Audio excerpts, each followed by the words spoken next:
માંજલપુર વિસ્તારમાં આવેલા ધનલક્ષ્મી કોમ્પ્લેક્સના મુખ્ય અવરજવરના માર્ગ ઉપર દુકાનદારો દ્વારા ગેરકાયદેસર રીતે લારીઓ ઊભી રાખી ટ્રાફિક ઊભું કરી સોસાયટીના રહીશોને અડચણ પેદા કરતા આજે રહીશો બહાર આવી ગયા હતા। માંજલપુર વિસ્તારમાં આવેલા ધનલક્ષ્મી કોમ્પ્લેક્સના બહારના ભાગે દુકાનો આવેલી છે અને અંદર તથા દુકાનો ઉપરના ધનલક્ષ્મી કોમ્પ્લેક્સમાં લોકો રહે છે।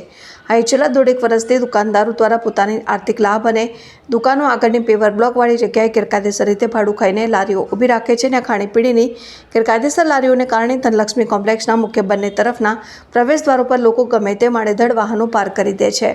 લારીઓવાળા ગંદકી કરતા હોય છે અને મોડી રાત સુધી લારીઓ પર અસામાજિક તત્વો તથા અન્ય નશાખોરો રાત્રે બર્થડે પાર્ટી કરી ચીચિયારીઓ પાડી શોર મચાવતા હોય છે। સાથે જ આડેધડ વાહનો પાર્ક કરતા સોસાયટીમાં આવતા મહેમાનોને પણ પોતાના વાહનો મૂકવા માટે કે અંદર જવા માટે માર્ગ મળતો નથી।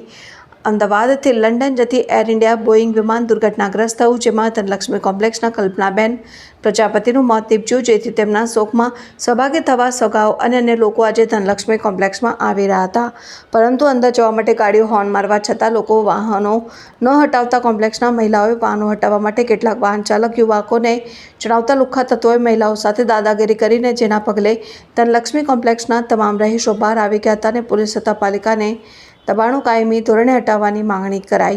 રહીશોના આક્ષેપો મુજબ અહીં પાલિકા લારીઓ ઉઠાવે તેના બીજા દિવસે પૈસા ભરીને તે લારીઓ છોડાવી પાછી લાગી જતો હોય છે અને અહીં કાયમી ધોરણે ગેરકાયદેસર રીતે લારીઓ બંધ થવી જોઈએ। સાથે જ લુખ્ખા તત્વોનો અડ્ડો બની ન જાય તે માટે પોલીસ દ્વારા અહીં પેટ્રોલિંગ વધારવાની માંગ કરવામાં આવી છે। સમસ્યા એવી હતી કે અંદર ગાડી જવા માટે રસ્તો નહોતો, 4 વ્હીલર અંદર આવતી હતી, કેટલો બધો હોર્ન મારવામાં આવ્યો। અમે અંદર બાકડા પર લેડીઝ બેઠા હતા, અમે બહાર આવી ગયા, પણ અહીં જે છોકરાઓની ગાડી હતી એ ઊભા થઈને ગાડી હટાવી ના, એટલે અમે એમને કીધું શાંતિથી કે ગાડી હટાવો, તો એ લોકો અમારા પર દાદાગીરી કરવા માંડ્યા। એ જ પ્રોબ્લેમ હતું, એ લોકોને ખબર પડવી જોઈએ ને કે અંદર જવાનો રસ્તો છે, 3 રસ્તા પર ગાડીઓ મૂકવા પડે છે, તો એ બધાના હેલ્થ માટે બી નુકસાનકારક જ છે ને। છોકરાઓ 12 વાગે અહીં બર્થડે ઉજવે છે, તો અમને બધાને પ્રોબ્લેમ થાય છે। અમે 2 થી કેટલી બધી વાર કમ્પ્લેન કરી, પણ કોઈ સોલ્યુશન આવતું નથી। આજે બી અમે એમને શાંતિથી જ કીધું એ છોકરા કે ગાડી હટાવો, તો એ લોકો સામે થયા એટલે અમે બધા દબાણ હટાવવામાં આવે છે, પરંતુ બીજા દિવસે એ જેસે તે વૈસેની પરિસ્થિતિ જોવા મળે છે। શું કહેશો? હવે એ તો કોર્પોરેશન વાળાએ જોવાનું કે આટલી બધી પબ્લિક હેરાન થાય છે, તો એમને જ એનો નિકાલ લાવવાનો હોય। હા બેન, આજે જે વસ્તુ જે દુર્ઘટના ઘટેલી, આજે આપણી બેન તો બી અંદર આવવા માટે રસ્તો નથી। એમના ઘરે આવનારા મહેમાનો બી શું વિચાર કરતા છે? એ બિચારા બહાર ગાડીઓ મૂકીને ચાલીને સિનિયર સિટીઝન બધા અંદર આવી રહ્યા છે। બેન, આજે બધી બહેનો અને ભાઈઓ બધા બહાર નીકળ્યા છે, આજે કેમ નીકળવું પડ્યું આટલું બધું, આટલી વસ્તુ કારણ શું છે? 3 થી 4 વાર થયું, કારણ કે એ લોકો અને એ લોકો સામે થઈ જાય છે। ચાલુથી અમારા છોકરાઓને નુકસાન થશે તો કોણ જવાબદારી લેશે? કારણ કે વારે ઘડીએ થાય છે, દર શનિ રવિનો પ્રોબ્લેમ છે। તમારી મુખ્ય માંગ શું છે? અમારી મુખ્ય માંગ એ જ છે કે અમારે આ રસ્તો ક્લિયર જોઈએ અને આ બહારની લારીઓ બધી હટી જવી જોઈએ। એમને ધંધો કરવો જોઈએ, એમની દુકાનમાં ધંધો કરે, આજે બહાર અનલીગલી લારીઓ મૂકી છે, બધી હટી જવી જોઈએ। શું નામ તમારું? સુનીતા। સમસ્યા એવી, કારણ શું હતું? આજનું કારણ એવું હતું કે અમારા સોસાયટીના રહીશોને રાત્રે ગાડી લઈને કે બાઇક લઈને પણ અંદર એન્ટર થવું હોય, આ મેઇન ગેટ છે અમારો, અમે 2 જગ્યા બોર્ડ માર્યા છે કે સોસાયટીનો રસ્તો હોવાથી પાર્કિંગ વ્યવસ્થિત કરવું। આવું અમે લગભગ છેલ્લા વર્ષથી કહીએ છીએ, અમે બહુ શાંતિથી કહીએ છીએ કે અમે સોસાયટીવાળા કંઈ ઘર છોડીને જતા ના રહીએ।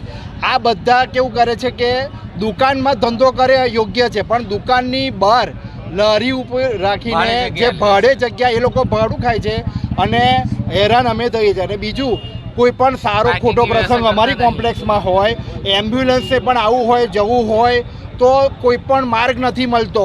તમે વિચારી શકો કે ઉંમરવાળા ગયડા માણસ, અમે ગઈકાલે અહીં આગળ બહાર ઉતારવા પડ્યા, હાથ ચાલીને સાઈડમાંથી લાવવા પડ્યા। અમારી સોસાયટીમાં અમારે રહેવાનું, અમારે રિક્વેસ્ટ કરવાની, બહારના ગમે તે એરિયામાંથી માણસો અહીં આવે છે, બિંદાસ પાર્કિંગ કરે, દાદાગીરી કરે। અને તમે વિચાર કરો, આજે જનસૈલાબ બહાર આવ્યું છે આખું કોમ્પ્લેક્સ। આજે અમારા સોસાયટીનો એક અમારા દીકરીને, અમારા ભાભીને અમે ખોયા છે। બહુ દુઃખદ પ્રસંગ ગઈકાલે બનેલો હતો, તમે માનશો નહીં। એમના પણ સગાવાલા, કોર્પોરેશન, રિલેટિવ એ આવા ખરાબ પ્રસંગમાંય એ લોકો પણ કાલે એ વિચાર કે અમે ગાડી ક્યાં મૂકીએ, અમે બાઇક ક્યાં મૂકીએ. હવે અમે વિચારમાં પડી ગયા કે આવા દુઃખ પ્રસંગમાં કઈ અમે કોઈની જોડે ઝઘડો કરીએ. તમે વિચારી શકો છો કે જો કોર્પોરેશન ખાલી ટેમ્પરરી સોલ્યુશન લાવતું હોય તો એ સોલ્યુશન ના કહેવાય કે આજે આવ્યા છે, ભેગા થયા છે એટલે કામ થઈ ગયું. કાલથી પરમેનન્ટ થવું છે. અમે બહુ વખત જોયું છે સાહેબ, ગાડીઓમાં લારીઓ જતી રહે કોર્પોરેશનની, તમે બીજા દાડે મીડિયાવાળા આવજો ચેક કરવા, આ જ લારીઓ પૈસાથી છોડાઈને પાછી મુકાઈ જાય છે. તો સાહેબ આમાં જવાબદાર કોણ? ને લોકો ભાડું તો લેશે જ ને, દુકાનવાળા પણ. બની રહી છે અને સાહેબ આ મેઇન રોડ અડધો તમને કહું, આ મેઇન રોડ છે, ઢંકાઈ જાય છે. તમે જવાની તમે ગાડીઓ બાઇકો રાતે તમે બધા સિગરેટો પી બધા બાઇકો વાતો કરે, હા ઈ કરે, બિંદાસ બર્થડે પાર્ટીઓ કરે રોડ પર રાતે 2 વાગ્યા સુધી. એટલું ન્યુસન્સ. સાહેબ જવાબદાર કોણ બોલે? પોલીસ તો જ્યારે એમનું કામ કરવાનું હોય તો કરે છે વ્યવસ્થિત, પણ ના પોલીસ હાજર ના હોય ત્યારે. શું કહેશો આજે આપણા સોસાયટીના કોઈ ભાભી કે દીકરી ગયા છે, હા, એ વિષય માટે તમે શું કહેશો? આજે હા, આજે કલ્પનાબેન પ્રજાપતિ જે અમારા ધનલક્ષ્મી કોમ્પ્લેક્સના બહુ જ સારા વ્યક્તિત્વ ધરાવતા હતા, હસમુખા સ્વભાવવાળા. અમારા દરેક તહેવારમાં એ ભાભી હાજર હોય, દરેક તહેવારમાં એમનું મોટું યોગદાન હોય. અને તમે જુઓ કે ભાભી કાયમ હસમુખા સ્વભાવવાળા. આજે અમારા બધા કોમ્પ્લેક્સવાળા એટલું શોકમાં લાગી ગયા છે કે કશું એમના માટે બોલવા માટે શબ્દ નથી. અને આટલા ધાર્મિક ભાભી અને એમના હસબન્ડ બેવ ભગવાનની ખૂબ ભક્તિ કરતા હતા અને અમારા કોમ્પ્લેક્સના જોડે અટેચમેન્ટ દરેક વસ્તુમાં, કામમાં, તહેવારમાં અટેચમેન્ટ ફૂલ હતું એમનું. આજે અમારા એક સારા વ્યક્તિ ભગવાનને ખબરની જરૂર હશે લઈ પણ બહુ જ અમને દુઃખ થયું છે. પગલું કેમ ઉઠાવવું પડ્યું? પગલું આજે અમારે એટલા માટે બોલાવું કે અમારા 2-3 વાર થઈ ગયું છે પહેલા.